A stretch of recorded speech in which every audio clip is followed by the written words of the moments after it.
এ আল্লাহর বান্দা, জান্নাতি বান্দা, আহলান সাহলান, আপনি এখানে বসেছেন কেন? এটা তো আপনার জন্য জায়গা না। জান্নাতি বান্দা বলবে, ওগো আল্লাহর ফেরেশতা, এত সুন্দর উদ্যান আমার আল্লাহ আমাকে দান করেছেন, এটাই তো আমার জন্য উপযোগী জায়গা। ছোটকালে একদম ছোট থাকতে বেড়াইতে গিয়েছিলাম শহরে, একদম ছোট ছিলাম তো, টাইলস করা রুমের ভিতরে ঢুকে আমি ওই জায়গায় বসে পড়ছি। যার সাথে গেছি আমার গায়ে হাবেশা, বড় এনে পড়ছো কেন? এমন লাগে কোনো বলবো জীবনে কোনোদিন ওই জায়গা দেখলি সে কয় না এখানে না, ভিতরে আসো। আবার কতদিন নিয়ে যায়, আমি তো জুতা আগেই মনে করেন সিঁড়ির নিচে রেখেছে, তো চকচকা জায়গা দেখে জুতা খুললে জুতা কি রাখা যায়। এখন তো উনি আবার জুতা পাই দিয়ে আসছে। আমি বললাম আপনি জুতা পাই দিয়েছেন কে? কাম নেই, তুমি কি করছো? আমি বললাম আমি জুতা বাইরে রেখেছি। মাসে চুরি করে নিয়ে যাবো। যা হোক, একটা বাচ্চা বলা বান্ধে বলে, মানে কাজের ছেলে বললো যাই হাবে সাহেবের জুতাটা নিয়ে আসো। ভিতরে যাই যে আরো অবস্থা খারাপ, ওইখানে নিয়ে মনে করেন যে আমি ওই আবার নিচে যখন বসে জ্ঞান কম আছে নাকি তোমার?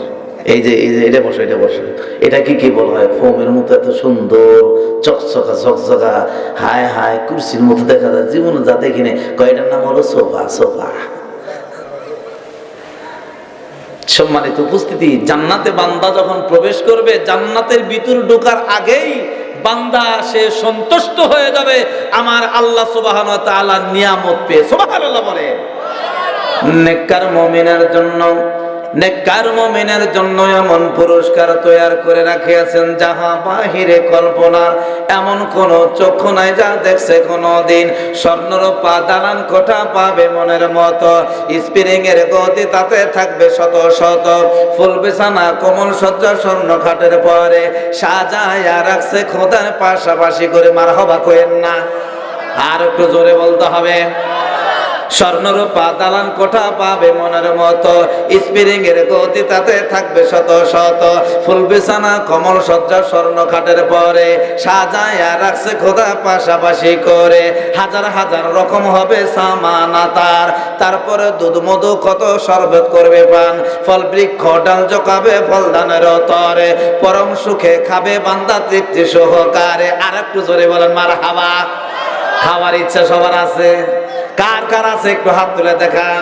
লিল্লাহি তাকবীর, লিল্লাহি তাকবীর। আমার নেতা তোমার নেতা, আলহামদুলিল্লাহ বলেন। হাত নামান। আসলে আমার আত্মাটা জুড়িয়ে যায় যখন এই কাকু ইউনিয়নের মধ্যে মাহফিল আসে। আলহামদুলিল্লাহ বলেন। আমি অনেক বেশি মাহফিল করি না, আমার জীবনে মনে হয় এই পর্যন্ত, এই বছর তো আলহামদুলিল্লাহ 3বার 4বার আসলাম। এর আগে কয়েক বছর আগে 2-1টা করে করছি এরকম ভাবে। মোটামুটি খুব যদি হয় মনে করেন 15টা মাহফিল মনে করেন যে আপনাদের কাকু ইউনিয়ন আমার করা হয়েছে। 15টা, বেশি হবে না। আমি আমাদের টাঙ্গাইলের মধ্যে, টাঙ্গাইল থানার মধ্যে যতগুলো ইউনিয়ন দেখেছি, আপনারা কিছু মনে করেন হুজুর মনে হয় পাম মারতাছে। সত্যিকারে বলতাছি, আপনাদের মতো এত সুন্দর, এত সিগ্নতার ব্যবহার, এত সুব্যবহার, বদ্ধচিত্ততার ব্যবহার আমি অন্য কোনো জায়গায় পাই নাই। আল্লাহ তাআলা আপনাদেরকে ইসলামের বীর মুজাহিদ হিসেবে কবুল করুন। আমিন। এই এলাকায়, এই অঞ্চলে, এই ইউনিয়নের মধ্যে যতগুলা বাতিল আছে, আল্লাহ যেন তাদেরকে হেদায়েত দান করেন। আমিন। আর একটু জোরে বলেন। আমাদের মুসলমান ভাইয়ের জন্য দোয়া করা আমাদের দরকার, কি কোন ঠিক কিনা? যদিও আল্লাহ তাআলা কোরআনে বলছে আমাল্লাম ইহকুম বিমা আনজালাল্লাহু ফাউলাইকা হুমুল যালিমুন।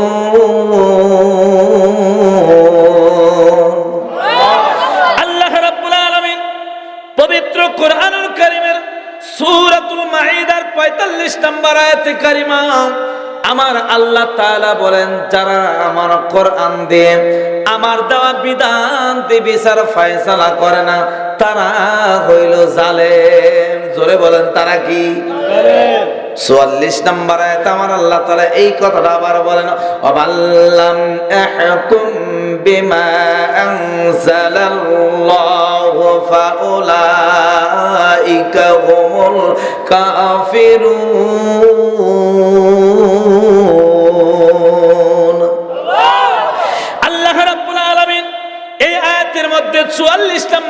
কারিমা আমার আল্লাহ তাআলা আমার কোরআন দিয়ে বিচার ফায়সালা করে না, সমাধান করে না, তারা হইল কাফের। জোরে বলেন তারা কি? আপনারা বলুন বাবা, মিথ্যা বলার দরকার নাই, সত্য কথা বলে যান। বাসি হয় হোক, মৃত্যুবরণ করতে হবে করেন, কোনো সমস্যা নাই। আমার যদি মরণ হয়, আল্লাহ তাআলার কসম দিয়ে বলি বাবা, পৃথিবীর কোনো ডাক্তার কবিরাজ নাই, পৃথিবীর কোনো যা কবিরাজ বৈদ্য নাই যে আমাকে মরণের হাত থেকে বাঁচাইতে পারে। জোরে কোন ঠিক কিনা? আর যদি আমার মরণ না হয়, এ বন্ধু মুসলমান, আমাকে যদি বরফের মধ্যে ঢুকিয়ে দেওয়া হয়, যেরকম ভাবে পাকিস্তানের একটা মামলার মধ্যে এ বন্ধু আমাদের বাংলাদেশের সর্বাধিক নায়ক ছিল, তখন তৎকালীন সময়ে আকাশচুম্বী জনপ্রিয়তা ছিল বঙ্গবন্ধু শেখ মুজিবুর রহমান। শুনেছি ওই লোকটাকে কিনা বরফের ঘরের ভিতরে আটকে রাখছিল, তারপরেও মৃত্যুবরণ করে নাই। তার মারা হলো তার ওই সময় মরণ ছিল না। জোরে কোন ঠিক কিনা? ওই সময় তার পাশে কেউ ছিল না, কিন্তু মরণ হয় নাই। আর 1975 সনের 15 আগস্টের রাত্রিতে বন্ধু চতুর্দিকে তার পাহারা ছিল, হাজার হাজার লস্কর ছিল, তার বডিগার্ড ছিল। ওই বডিগার্ডের মধ্যে আসিয়া তাকে দুনিয়া থেকে বিদায় করে দিয়েছে। কোনো ঘাট প্রতিঘাত তাকে বাঁচাইতে পারে না। জোরে কোন ঠিক না? এজন্যই বলি বন্ধু মুসলমান আশেকগণ বলে, মরণ দেখা যতই পালাও, মরণ লইবে তোমায় গিরি, যদি সুদা আকাশেতে পালাও লাগাইয়া সিঁড়ি। ঠিক কিনা বলে? আপনি যদি আসমানেও পলায়ন করেন, সেখানেও আজরাইল যেতে পারবে কিনা? জোরে বলেন পারবে কিনা? এ বন্ধু মুসলমান, আজরাইল আপনার কাছে যাবেই যাবে, কোনো সন্দেহ নাই। কুল্লু নাফসিন যায়িকাতুল মাউত। প্রত্যেকটা মাখলুকের মরণের স্বাদ আস্বাদন করতে হবে, গ্রহণ করতে হবে, স্বাদ চাকতেই হবে। জোরে কোন ঠিক কিনা? একটু মনে মনে ভাবুন, কিয়ামতের ময়দানে মুসিবতের দিনে আমার উপায় হবে কি? ঠিক কিনা বলে?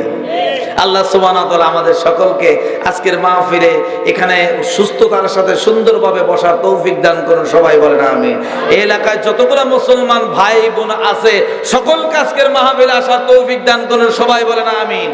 যে সমস্ত চোরগুলো আছে, ওরা যেন গরু চুরি করতে না যায়, বরং কোরআনের মাহফিলে আসে। সবাই বলেন আমিন। আল্লাহ তাআলা ইচ্ছা করলে হেদায়েত দান করতে পারে না? জোরে বলেন পারে না?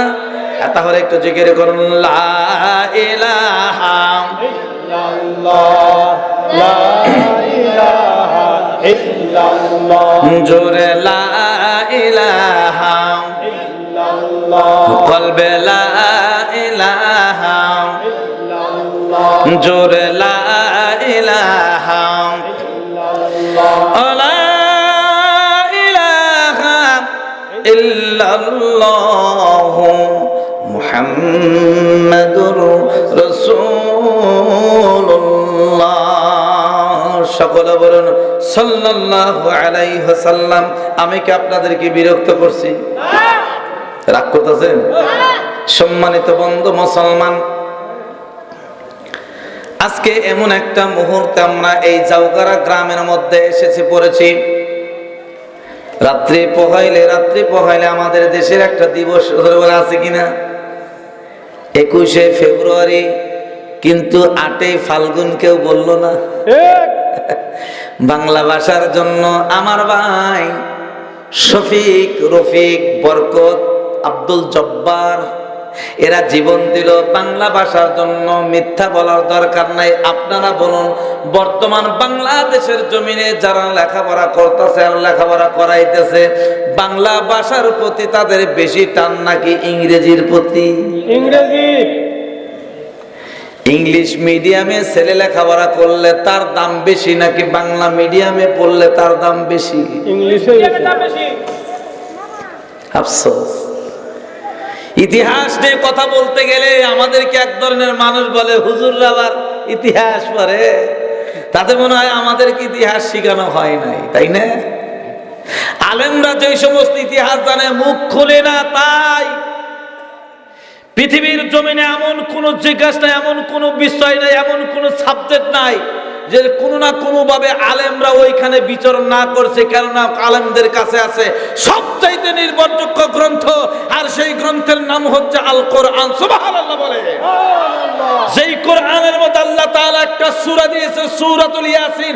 এই সূরাতুল ইয়াসিনের প্রথম নাম্বার আয়াতে কারিমাতে আল্লাহ তাআলা বলছে আল কোরআন, আল কোরআনুল হাকিম, বিজ্ঞানময় কোরআন। সুবহানাল্লাহ বলে। সম্মানিত হাজিরিন, 1947 সনে যখন ভারত উপমহাদেশ ওই লাল চামড়ার জানোয়ার ব্রিটিশদের হাত থেকে, ব্রিটিশদের করায়ত্ত থেকে আমরা যখন মুক্তি পেলাম, আমাদের দেশটা দুটি ভাগ করে দিলেন। আফসোসের সাথে বলতে হয় বন্ধু, ওই সময় মুসলমানরা কখনোই দেশ ভাগ করার পক্ষে ছিল না। সুবহানাল্লাহ বলেন। কেননা এই বাংলার মধ্যে আমি মুসলমান, কলকাতায় মুসলমান আছে কিনা? আপনি আমার পার্শ্ববর্তী দেশ ভারতের ওই আসামে চলে যান, অধিকাংশ মানুষ মুসলমান, হিন্দু একেবারে কম। তাহলে আমাদের মুসলমানরা কি এই স্বল্প জায়গা নিয়ে সন্তুষ্ট থাকবে? 100 জন মানুষের মধ্য থেকে যে কয়জন মুসলমান ছিল, মাত্র 2 থেকে 3 জন মুসলমান বলছিল দেশটা ভাগ করা হোক, পাকিস্তান হোক আর হিন্দুস্তান হোক, দুটি ভাগ করা হোক। আর অধিকাংশ মুসলমানরা বলেছিল না, আমাদের পুরা ভারতবর্ষ, আমাদের পুরা ভারতবর্ষই থাকবে। কিন্তু বন্ধু, আমরা যাদেরকে প্রভু হিসাবে স্বীকার করি, প্রভু হিসাবে যাদেরকে আমরা কুর্নিশ করি, ওই সমস্ত বন্ধু মুসলমান ভারতের জানোয়াররা, যাদেরকে আমরা হিন্দু হিসাবে জানি, ওই জানোয়াররাই সর্বপ্রথমে দেশ ভাগ করার পক্ষে রায় দিয়েছিল। আমরা মনে করি 1971 সনের এই ঘটনাকে, 71 সনের স্বাধীনতা যুদ্ধকে আমরা কেন্দ্রবিন্দু করে আমরা মনে করি ভারত আমাদের জন্য বিশাল বড় উপকার করেছে। আর এই সত্য কথাটা যখন আমরা তুলে ধরবো, তখন আপনারাই বলবেন যে ইব্রাহিম মনে হয় রাজাকার হয়ে গেছে। আমার জন্ম 1977 সনে। তখন কি শেখ মুজিবুর রহমান তার সপরিবারে কি বেঁচে আছে নাকি মৃত্যুবরণ করছে? এরপরেও আমাকে বলা হয় চেতনায় রাজাকার। নাউজুবিল্লাহ বলবেন না। সত্য কথা বললেই সে রাজাকার। সম্মানিত হাজিরিন, যখন আমাদের দেশটা পাকিস্তান হয়ে গেল, পাকিস্তানের তৎকালীন প্রধানমন্ত্রী কায়েদে আজম মোহাম্মদ আলী জিন্নাহ আমাদের বাংলাদেশের মধ্যে পূর্ব পাকিস্তানে ঢাকায় আসলেন। আসার পরে ওই পাকিস্তান থেকে শুরু করে নিয়ে বাংলাদেশ পর্যন্ত ওই সময় একটা দাবি উঠল, আমাদের প্রত্যেকটা রাষ্ট্রের একটা আলাদা একটা রাষ্ট্রীয় ভাষা থাকে। যেমন ইন্ডিয়াতে বাঙালি আছে, বাংলা ভাষার মানুষ আছে, ইন্ডিয়াতে হিন্দি ভাষার মানুষ আছে, ইংরেজি ভাষার মানুষ আছে, এবং মুসলমান মারাঠি ভাষার মানুষ আছে, বিভিন্ন ধরনের কয়েকটি ভাষার মানুষ আছে, কয়েকটি ভাষার প্রদেশ আছে। কিন্তু তারপরেও ভারতের মাতৃভাষা, ভারতের রাষ্ট্রীয় ভাষা হলো হিন্দি ভাষা। কি ভাষা ভাই? হিন্দি। বাংলাদেশের জমিনে এই পাকিস্তানের মধ্যে যখন মোহাম্মদ আলী জিন্নাহ আলাপ আলোচনা করতেছিল, সে তো উর্দু ভাষাভাষী মানুষ, সে তো বাংলা ভাষা বুঝতো না। আমাদের ঢাকার মধ্যে একটা কুট্টি আছে, যাদেরকে আমরা কাবলিওয়ালা বলি। পাকিস্তান লোকদেরকে আমরা কি বলি? কাবলিওয়ালা না?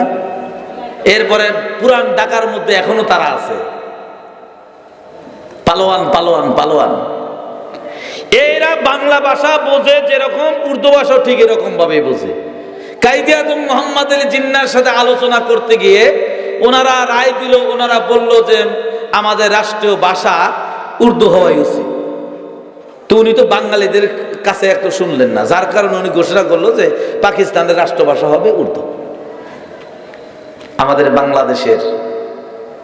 বাংলাদেশে আমাদের দেশের ঢাকার ঢাকা বিশ্ববিদ্যালয়ের ছাত্ররা মাঠে নেমে বলল, উপর্যুপভাবে গুলি বলল। এই আন্দোলনটা শুরু হয়েছিল 1947 সন থেকে নিয়ে শুরু করে 1952 সাল পর্যন্ত। কয় বছর? 3 বছর। 47 থেকে 52, 5 বছর। 5 বছরে এই আন্দোলনে আমাদের দেশের কিছু ছেলেদেরকে হত্যা করা হইল, যার কারণে পরবর্তীতে এই হত্যার কারণে দেশের মানুষ যখন একেবারে খেপে উঠলো, তখন বাধ্য হয়ে বলল যে আমাদের রাষ্ট্রভাষা দুইটা হবে। পশ্চিম পাকিস্তানের ভাষা রাষ্ট্রভাষা হবে উর্দু, আর পূর্ব পাকিস্তানের রাষ্ট্রভাষা হবে বাংলা। সুবহানাল্লাহ বলেন। আমরা 8 মাঘকে 8 ফাল্গুনকে আমরা চিনি না, আমরা চিনি 21শে ফেব্রুয়ারি। ঠিক কিনা বলেন?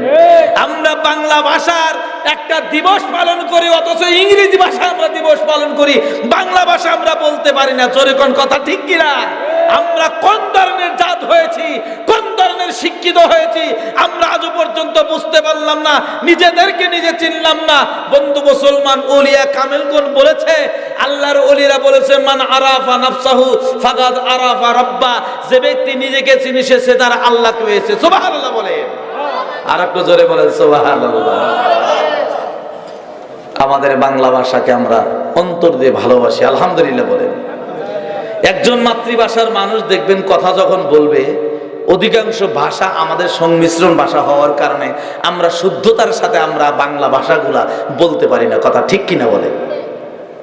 কিন্তু একটা কথা মনে রাখবেন, এলাকার মধ্যে যদি একটা শিক্ষিত ছেলে বাংলা ভাষায় যদি পারদর্শী হয়, যদি বাংলা ভাষা শুদ্ধভাবে বলে, ওই লোকটা যে কোনো মজলিসে কথা বলবে, একজন মূর্খ মানুষ তার কথাগুলা মনোযোগ সহকারে শুনবে। কেননা বাংলা ভাষার একটা মাধুর্যতা আছে, একটা মহব্বত আছে, একটা মধুরতা আছে। আলহামদুলিল্লাহ বলে।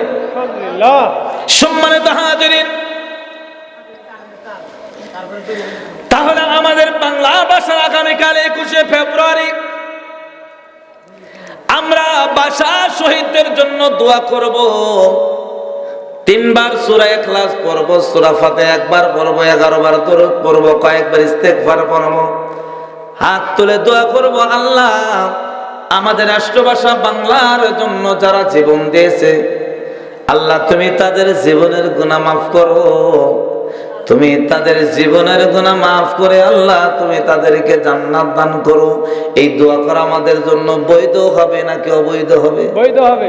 বৈধ হবে। এটাই আমরা দোয়া করব। বন্ধুরে, আমাদেরকে ওই বিধর্মী জাতিদের মতো ওই শহীদ মিনারে গিয়ে আমাদেরকে ফুল দিয়ে আমাদের পূজা অর্চনার মতো করা লাগবে না। ঠিক কিনা বলেন?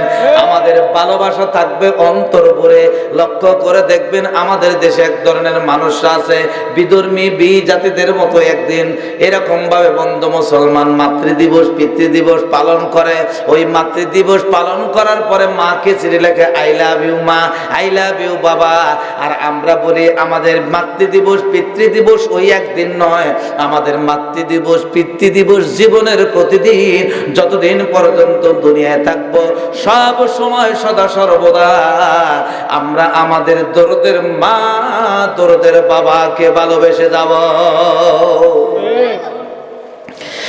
এ বন্ধু মুসলমান, আমি পবিত্র কোরআনুল কারীম থেকে ছোট্ট একটা আয়াতে কারিমা তেলাওয়াত করেছি। আমার সময় প্রায় ক্ষীণ হয়ে আসতেছে, ছোট হয়ে আসতেছে। অল্প সময়ের মধ্যে আপনাদের তরফ থেকে বিদায় নিব। আমার আলোচনার আসল পর্ব তো আমি না গেলে তো আমি তো একেবারে মুনাফিকি করে ফেললাম। কোরআনের আয়াত পড়লাম একটা আর আলোচনা করলাম অন্যটা, এটা হতে পারে না। এ বন্ধু মুসলমান, আসুন আমার আল্লাহ রাব্বুল আলামিন কোরআনুল কারীমের মধ্যে বলেছেন, ইন্নাল্লাযীনা কাফারু ইউনফিকুনা আমওয়ালাহুম লিয়াসুদ্দু আন সাবিলিল্লাহ